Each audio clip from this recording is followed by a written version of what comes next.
더벨산업 일부 이용호입니다. 최근 조단위 빅딜인 아워홈 인수 그리고 방산 사업의 호조세로 주목받는 곳이 있습니다. 바로 한화그룹입니다. 오늘은 한화그룹의 승계 구도에 대해서 알아볼까 합니다. 한화그룹은 김승현 회장 이후 승계 구도를 완성하고자 범그룹 차원에서 사업 개편 작업이 한창입니다. 꼭 남의 일도 아닌 게 이 과정에선 여러 상장사들도 껴 있습니다. 한화그룹에 투자하는 많은 분들께선 반드시 짚고 가야 될 부분입니다. 오늘은 산업 일부에서 한화그룹 취재를 총괄하고 있는 고설봉 차장과 함께 한화그룹의 승계에 대해서 이모저모 다뤄볼까 합니다. 안녕하십니까?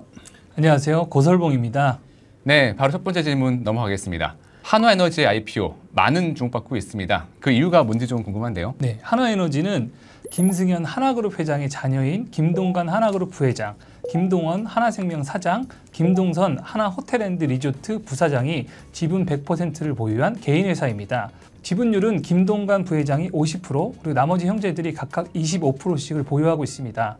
한화에너지는 한화그룹 핵심 사업군인 방산, 조선, 에너지 사업을 영위하는 규모가 큰 계열사 가운데 유일하게 비상장인 곳입니다. 그룹 내 입지와 위상 등에서 무게감이 남다른 회사로 IPO 자체에 대한 기대감이 큰 곳입니다. 이번 IPO가 한화그룹 승계 첫 관문이라고 하는데요. IPO 자체가 김동관 부회장 등 삼형제의 지분의 활용도를 높이게 해주는 일이긴 합니다. 향후 삼형제가 한화그룹의 경영권을 승계한다고 하면 막대한 현금이 필요하거든요. 이번 IPO로 그 지원을 마련할 수가 있는 겁니다. IPO는 구주 매출과 신주 발행 등으로 진행이 되는데 일단 구주 매출은 제한적으로 한다는 얘기도 좀 들리고 있네요. 네네. 일단 이번 IPO에서 한화에너지 밸류를 높이는 것이 가장 급선무인데요. 밸류를 높여야 IPO가 잘 진행될 수 있겠죠. 그래서 구주 매출을 아예 안 하거나 제한한다는 이런 얘기가 들리고 있습니다. 그러나 신주 발행을 해도 그룹 경영권 승계에는 유리하기 때문에 구주 매출을 안 하는 방안이 나오는 거고요. 삼형제의 경영권 승계의 마지막 단계는 한화그룹 지배구조 정점에 있는 주 하나와의 합병인데요. 이 합병에서 한화에너지 지분을 많이 보유하고 있으면 향후에 주 하나 지배력도 높일 수 있기 때문에 굳이 구주 매출 안 해도 되는 겁니다. 특히 이번 IPO로 한화에너지가 상장사가 되면 향후 상장사인 한화와의 합병 과정도 조금 더 매끄러워질 수 있습니다. 네, 한화와 한화에너지 합병 시나리오도 한 번 더 점검해 보겠습니다. 네, 주 하나는 한화그룹 지주회사격으로요. 산하의 하나에어로스페이스, 그다음에 하나시스템, 하나솔루션, 하나생명, 하나손보, 하나호텔앤리조트, 하나로보틱스 등의 계열사를 보유하고 있습니다. 주하나 지분은 김승현 회장이 22.65%를 보유한 1대 주주고요. 반면 삼형제는 아직 지분율이 적습니다. 김동관 부회장이 4.91%, 김동원 사장이 2.14%, 김동선 부사장이 2.14%를 보유하고 있습니다. 또 이번에 상장에 나선 한화에너지가 22.16%를 보유한 2대 주주인데요. 향후 경영권 승계 등을 보면 어떤 식으로든 우리 김동관 부회장이나 나머지 형제들이 주 하나와의 지분을 확보해야 되는데 의미 있는 수준까지 주 하나 지분을 높이려면 한화에너지가 꼭 필요한 거죠. 현재 김승현 회장 등 특수관계인의 하나 지분율은 55.85%인데요. 향후에 지분 승계될 때 한화에너지 지분하고의 합병을 통해서 이 수준까지 맞추면 지배구조가 안정화될 수 있습니다. 그러면 향후 한화에너지와 한화가 합병하면 합병 비율에 따라 물론 다르겠습니다만 김동선 부회장 등 삼형제의 한화 지분율은 상승하고 김 회장의 보유 지분율은 낮아질 것으로 좀 예상이 되네요. 또 삼형제가 합병으로 한화 지분율을 높이고 또 승계의 마지막 단계인 김승현 회장의 지분을 상속 및 증여받으면 네네. 한화그룹의 경영권 승계는 완료가 되고요. 이때 김 회장으로부터 받는 한화 지분이 적으면 적을수록 상속세 등의 부담을 낮출 수 있는 효과가 있다고는 하는데 이런 부분은 당연히 한화그룹이 알고 있겠죠? 네, 워낙 그 상속되는 지분의 가치가 높기 때문에 지금부터 준비하지 않으면 미래에는 부담이 클 수밖에 없는데요. 상속세 부담도 낮추고 회사 분할 및 합병하는 등 지배구조 개편도 일어나기 때문에 미리미리 대비를 하는 것이 지배구조 안정화, 그리고 그 지배구조 안정화를 발판으로 경영을 잘 해나갈 수 있는 토대라고 할 수 있습니다. 그래서 현재 이 한화에너지 IPO가 그런 이후의 단계를 준비하는 과정이라고 해석되어지는 이유입니다. 네, 그렇다면 한화에너지의 재무 상황과 밸류에이션 전망도 좀 말씀해 주시죠. 아직 IPO에 나서기에는 실적 측면에서 부족하다 이런 평가가 있습니다. 하나에너지는 출범 첫 해인 2021년 영업손실 235억 원을 기록했습니다. 이후 2022년 영업이익 529억 원으로 흑자 전환했습니다. 2023년에는 영업이익 2,150억 원을 거뒀고요. 지난해 3분기 기준으로 매출이 3조 9,500억 원 정도 되는데 영업이익은 827억 원밖에 달성하지 못했습니다.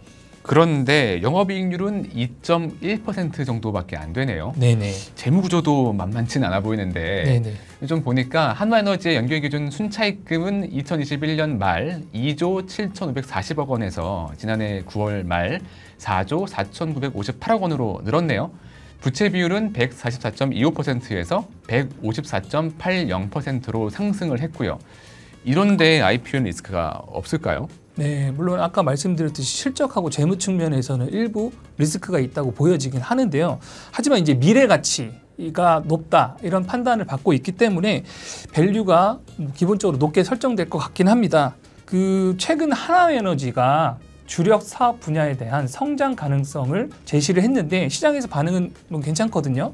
미국발 전력 생산 증대와 AI 수요 증가로 데이터 센터 등 신설이 하나에너지 고유 사업인 전력 사업에 긍정적인 영향이 있을 것으로 보고 있고요. 또 하나에너지 자회사인 하나엠팩트가 중요한데요. 태양광하고 신재생 산업 등을 영위하고 있는데 이 부분에서도 미래 가치가 지금 상승하고 있다. 투자의 적기다. 이런 얘기가 나오고 있습니다. 네, 이 예상대로 밸류가 잘 나오면 좋을 텐데 일단 시장에서 이런 얘기도 좀 있네요. 최근 한화그룹주가 고공행진하는 것도 IPO에 나선 이유로 꼽힌다고는 하는데 실제 한화그룹 주요 상장사 주가는 최근 3개월 동안 급등을 했네요. 특징적인 곳 몇 곳만 좀 소개해 주시죠. 네. 대표적인 곳이 하나에어로스페이스와 하나오션 등 방산 계열사들입니다. 이 방산 계열사들이 하나그룹 전체의 주가를 끌어올리고 있는데요. 최근 3개월 정도의 주가가 폭등을 했습니다. 방산 대장주인 하나에어로스페이스는 52주 최저가가 185만 5,378원입니다. 그런데 최고가는 745만 5천 원이고요. 최근 1년으로 보면 약 402%가량 뛰었습니다.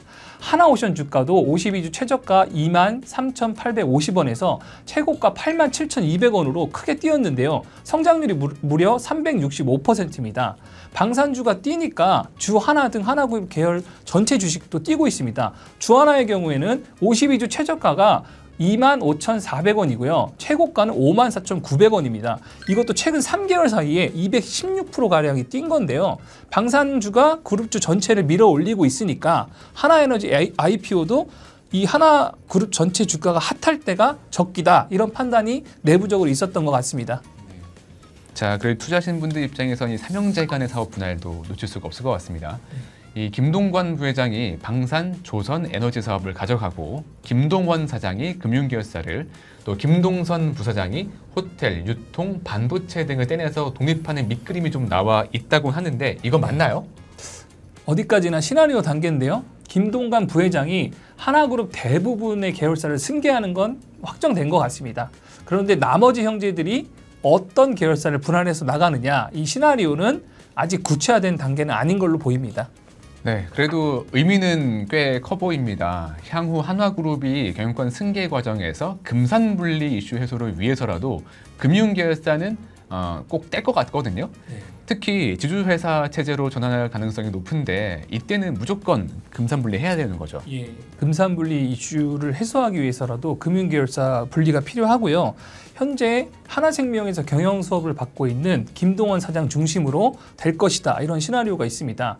김동원 사장은 2015년에 하나생명에 입사해서 올해로 10주년째 경영에 참여하고 있는데요. 다만 아직 대표이사, 사내이사로는 발탁되지 못해서 아직 시나리오가 구체화되지 않은 거 아니냐 이런 해석도 나오고 있습니다. 이게 단순히 사내이사 발탁 말고도 이 규제 당국으로부터 대주주 적격성 심사도 받아야 되는 거지 않습니까? 이 부분도 걸림돌 될 수가 있지 않을까요? 네, 이 부분도 참 이슈가 큰데요. 김동원 사장이 승계를 받으려면 금융위원회 등 규제 당국으로부터 대주주 적격성 심사를 통과해야 됩니다. 금융사 대주주가 되려면 금융위원회로부터 대주주 적격 심사를 넘어야 되는데 이때 재무 건전성과 이전 범죄 경력 등을 심사받아야 합니다. 최근 5년간 공정거래법과 조세범 처벌법을 위반하지 않아야 대주주의 자격을 갖춘 것으로 인정이 됩니다. 지난해 하나생명은 김동원 사장의 브랜드와 리스크를 담당하는 전담 조직을 만들었습니다. 잘 살펴보면 이 조직의 특성이 참 재밌는데요. 외부에서 다른 기업에서 리스크 관리를 했거나 아니면 브랜드 관리를 했거나 경영권 분쟁을 겪었거나 이런 회사의 출신들의 전문가들을 영입해서 팀을 꾸렸는데요. 이런 걸 보고 금융권에서는 김동원 사장이 대주주 적격 심사를 이제 받기 위해서 그 과정을 위해서 지금부터 준비하고 있는 거 아니냐, 이런 해석들이 나오고 있습니다. 네, 시장에서는 또 많은 관심이 있는 인물이 있습니다. 김동선 부사장입니다. 이 김동선 부사장이 어떤 사업 부분을 맡을지도 많은 좀 주목이 되고 있는데, 현재로선 유통, 로봇, 반도체 장비 등의 계열사를 분리해서 이 독립할 가능성이 나오고 있습니다. 최근 진행된 한화그룹의 아워홈 인수도 이 일환으로 많이 보여주고 있는데요. 유통, 로봇, 반도체 장비 등 계열사는 이 비교적 사업 규모가 작기 때문에 일종의 보안 용도로 가져가는 거란 말도 좀 있네요. 네, 실제로 하나 호텔앤드 리조트, 하나 갤러리아 타임월드, 하나 로보틱스 이런 계열사들이 규모가 현재 작거든요. 그래서 아워홈 인수가 김동선 부사장의 사업 부분을 이제 키워가지고 분리하기 위해서 유통회사를 좀 키우는 거 아니냐, 이런 분석이 나오고 있습니다. 더불어 현재 주 하나에 흡수돼 사업 부문으로 배치되어 있는 하나건설을 분할해 김동선 부사장이 경영할 것이라는 얘기도 나오고 있습니다. 김동선 부사장이 원래는 2014년에 옛 하나건설에 입사해서 경영 사업을 시작했고요. 근데 하나건설이 부실 이슈가 생기고 안 좋아지면서 주 하나에 편입된 거거든요. 이 부분을 나중에 떼서 하나건설 그리고 하나 호텔 앤 리조트를 가지고 경영할 거다. 거기에 아워홈까지 붙여서 좀 체급을 키울 거다, 이런 얘기가 나오고 있습니다. 네, 이어서 한화와 중복 상장 이슈도 다루지 않을 수 없을 것 같습니다. IB 업계에선 한화에너지가 한화 지분을 보유하면서 중복 상장 논란이 있었습니다. 최근 LS그룹 등 사태를 통해서 중복 상장 논란이 더 뜨거워지고 있습니다. 특히 정부의 밸류업 전략에 따라서 기업 경영과 지배구조 투명성을 강조하고 있는 분위기입니다. 상법 개정 이슈도 소액주주의 권익을 보호하고 경영진과 대주주의 권한 남용을 방지하는 내용의 골자로 좀 실려 있는데, 이런 차원에서 한화에너지 IPO도 넘어야 될 산이 좀 많아 보입니다. 네. 하나그룹은 현재로선 하나에너지 IPO 관련해서 지배구조 개편과는 무관하다, 이런 입장을 고수하고 있습니다. 오히려 중장기 하나에너지 성장 전략을 위해서 투자 재원을 마련하고 그 재원으로 투자해서 회사를 키우겠다, 이런 입장을 고수하고 있습니다. 또 주 하나와 합병은 현재로선 없다는 입장을 고수하고 있습니다. 그런데 이외에 뚜렷하게 리스크를 해소할 방안, 중복 상장이라든가 이런 걸 해소할 방안을 내놓지 않고 있는데요. 다만 이 상장을 위한 증권 신고서에 여러 내용이 담길 것으로 예상되는데, 그 내용이 중요해 보입니다. 그 증권 신고서 내용을 보고 하나에너지가 중장기 전략을 어떻게 세웠는지, 거기에 꼭 IPO를 통한 투자 재원이 필요한지, 이런 당위성에 따라서 이번 IPO가 승계를 위한 것이 아니다, 주 하나의 합병을 위한 것이 아니다, 이런 하나그룹의 주장이 설득력이 있을 것 같습니다. 그럼에도 불구하고 시장에서는 결국은 김동관 부회장 그리고 그 형제들에게 하나그룹의 경영권이 승계될 때 이 중간 기착지는 주 하나가 될 수밖에 없다, 이런 분석이 나오고 있는데요. 이 과정에서 합병 논의가 언젠가 다시 나온다면 또다시 리스크가 불거질 것으로 보입니다. 결국 시장과 일반 주주들의 반대를 넘어설 당근을 하나그룹이 어떤 식으로 제시할지가 중요한 포인트로 보입니다. 또 규제 당국에서도 자본시장과 사회에 미치는 여러 영향을 고려할 것으로 전망되는데요.